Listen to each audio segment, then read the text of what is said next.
I'm done reading Let's Go Swimming on Doomsday by Natalie C. Shout out to Jesse at Bow Ties and Books for talking about this book and recommending it because I enjoyed it. As much as this has a cover of a black boy, Natalie C. Anderson is a white woman. She did not do a bad job. Did a really great job with this book. I enjoyed it. They even have an author's note in here where she did address the fact that she is a white writer writing about this black boy and this very serious thing that happens to young black people in Somalia. She did a lot of research. She did talk about this being like one narrative, and there can be more narratives that address the topic of child soldiers and dealing with the traumas of African kids being kidnapped and become suicide bombers and having to be traumatized in their youth and not being able to really enjoy their childhood. I enjoyed the writing style. It was simple, but it was still very literary prose. I loved Abdi's voice because I felt his voice brought a lot of balancing the narrative where as much as this is a serious story, Abdi's voice still brings some levity to it where he understands the grave danger of it and he goes through dealing with everything that's happening with it, but there's just still some hope and light in just reading from his voice. It's not like all doom and gloom and sadness, but you're just like, you're rooting for him, you're rooting for him to like survive and make it out on the other side. You just want the best for him, and like you just want everybody that like you're rooting for to just win and live, and you just want a happy ending. And I think for the most part we did get a happy ending. It wasn't super like wrapped up in a bow, but it was still just like a really good ending that was just still like, oh, it's still good. This is like really precious and like greatly appreciated. There was kind of like some addressing the modern day colonization of countries in Africa like Somalia, where there would be Chinese businesses coming into African countries and even African diasporic countries, they're coming into it and just kind of undermining the culture and undermining the economics of that country and kind of trying to take over and colonize it. There was this moment where Abdi and his brother and his father are out fishing and they discuss the fact that there are European and Chinese people and Chinese businesses coming in and using up their resources in Somalia and taking away opportunities and jobs from the natives of this country. I appreciated the little moments of addressing and touching on that because that is a very real and honest issue that is happening. There's one quote that I really enjoyed that I had to put like a little annotation note that says, "Fuck, the girls are dragging." In this portion is where I think like Abdi confronts his brother, and his brother says in regards to like the American military and the American government occupying and just like operating within Somalia. Don't you remember what happened to Uncle Shamark? Because he was a soldier with the Islamic Courts Union, killed by Christian Ethiopians who were funded by who? The Americans. Al-Shabaab is what's left of the courts, and the Americans haven't stopped trying to wipe us out. They do the same thing to innocent Muslims around the world. They bomb whole villages, whole city blocks, not caring who they kill. Old people and children. Abel was wrong. There's no such thing as staying away from guns. You can't be neutral. You have to choose sides. And if you don't, you're just letting them win. I'm not going to sit around anymore and let them try to destroy Somalia too.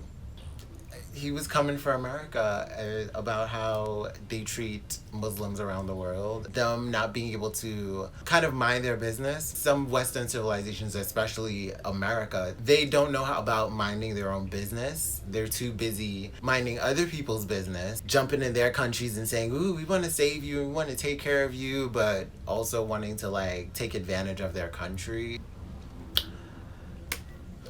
I'm stepping back off of that because that's some intense conversation to talk about. There was also a lot of manipulation going on in this story, like manipulation of it was just a manipulation, and just like, and it also kind of showed the indoctrination, or what it's like to be indoctrinated into a cult. There's a running narrative in the story that is just very much cult like, because I watched my fair share of stories about cults. Like I watched like the Scientology documentary, like that Leah Remini Scientology documentary, plus I watched the one on HBO, What Is It Going Clear. I watched that. There's some other like stuff about cults and stuff. I don't know, I've watched, and I've heard some stories about cults too, because I have to watch the one about, I think it's Osho. I heard about his documentary, and I heard how messy that was, and it's got quite a few culty things that are that have happened, or like even the Waco cult situation, and all these different cults and stuff like that. Like, and I also watched American Horror Story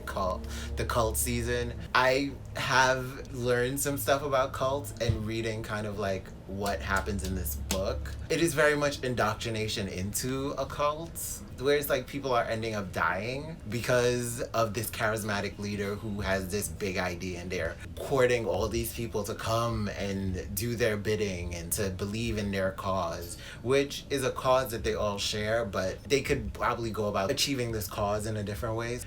Yeah, we get to see what it's like to be indoctrinated into a cult. We also got to experience what it's like to experience PTSD, and just the after effects of trauma, especially trauma from war and just from violence and being so young and dealing with it. We got experiences with that from different perspectives, not just Abdi's perspective, but other characters' perspectives dealing with war and violence and having to deal with all this fear. Another quote that I really loved, where Abdi was talking to Samantha about stuff that's happened in his past and feeling guilty about it and feeling terrible about it. And Samantha is like consoling him about it. And I loved what she said. You are a good person. You are good.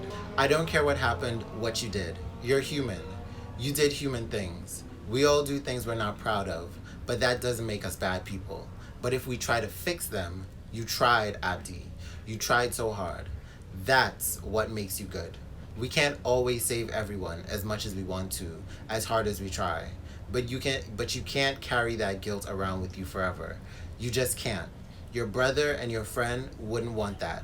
They'd want you to live and be happy. I appreciated that moment, that line. It is true, a lot of us, we carry around a lot of guilt because of things that we've done in the past, and sometimes we've done those things in the past because we had no other recourse at the time, and coming out of it on the other side, we're like, we feel bad about it, but at the same time we do our best to try and fix and make amends and do our best to be better people.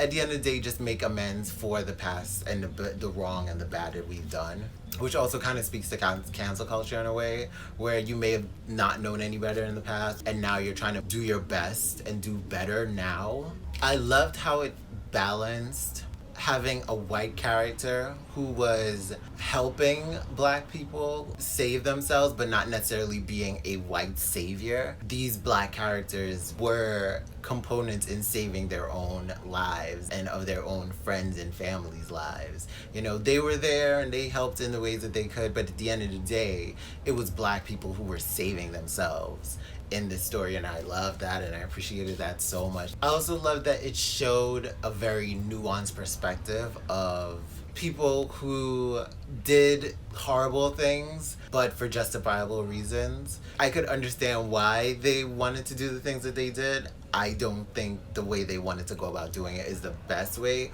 or the right way to go about doing it, but I understood because they had justifiable reasons. Like, you are trying to save your own life, you're trying to save your own country, you're trying to save your own people, but you had to do what you had to do. As much as I loved Abdi's voice and his character, I will say I didn't always like being in Abdi's head. I felt like we were almost a little too much in his head at times. We know all that he's thinking while in the middle of an action-packed scene, which kind of slowed down the scene a little bit, because we're slowing it down to kind of process what he's going through in his head in the midst of this. And I almost felt like some of it could have been cut. It didn't need to be a 200-page book, but it really could have been cut down a little bit more so that we're still getting his perspective, we're still getting how he feels. But if we're in an action-packed scene, let's keep action going. Let's keep it going. If we're in the midst of this, let's get in the midst of this.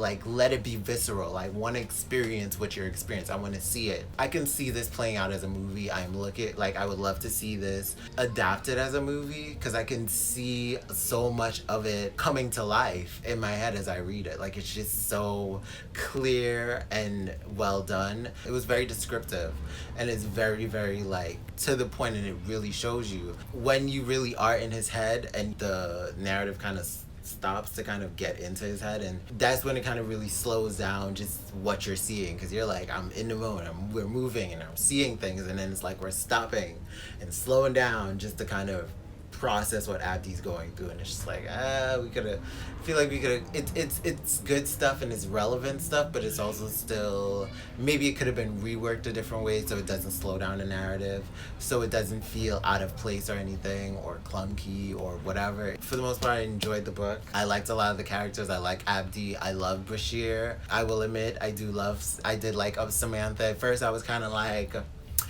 is she about to be a white savior? I'm not here for it. Like, you know, or is she going to turn around and be like a huge bitch or something? Like, I don't need it. But Samantha turned out to be like a really cool character. I liked her. I loved Bashir. Even him too. He started off and he was just kind of like giving me like, is he gonna be one of those terrible people that are just like abusive and they're gonna be like poking at you, like poking at Abdi with a stick the whole time, just like being so much a bully and abusive? But he turned out to be a likable character, a very nice, likable character. I liked him. I liked him a lot. I liked Abdi's brother. I understood Abdi's brother. I kind of was crushing on Abdi's brother a little bit, but anyway, I enjoyed the book. I enjoyed the book a lot. I loved so many aspects of it. I just almost feel like it could have been shorter. I'm always like that. I'm always saying that about books. I'm just be like, it could have been shorter. They could have cut some of this stuff. They could have reworded it. You kind of dragged it a little bit. Sometimes they be dragging it. And I look forward to hearing other people's thoughts on it. I already heard Jesse's thoughts on it. I appreciate them for talking about this book and really pushing it and saying, hey, check it out, read it. This book was good. Thank you for spending your time with me. Thank you for watching. And I'm out this bitch like Fleek. The fuck.